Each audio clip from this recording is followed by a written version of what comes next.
Hello guys, new blog নিয়ে চলে এসেছি। আজকে এটা হুগলি সেতু ব্রিজ যাচ্ছি। কত সুন্দর লাগছে মৌসুমটা, দেখুন ব্রিজটাও হেবি সুন্দর হয়েছে, কাজ হচ্ছে। আজকে আর জাম নেই, দেখুন কত সুন্দর লাগছে মৌসুমটা।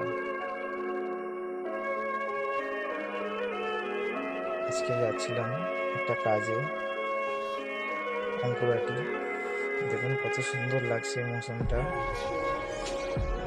জিন্দেগি আমাদের এরকম হয়ে কাটছে, সবাই ছেলে হয়ে জন্মানোটাই বহুত কষ্ট। আর এত টোল ট্যাক্সে টাকা নিচ্ছে সব জায়গায়, হুগলি সেতু টোলটায় কম টাকা নেয়। আমাদের প্রাইভেট গাড়ি যতটুকু 10 টাকা নেয়, আর মাল গাড়ি 40 টাকা নেয়। বাইরে থেকে কে কে আসছেন কমেন্ট করবেন। আজকে মৌসুমটা দারুণ লাগছে। একটা গাড়ি দেখতে যাচ্ছি আজকে, স্করপিও নেবো একটা, এই জন্য দেখতে যাচ্ছি। যে আসছেন কমেন্ট করবেন।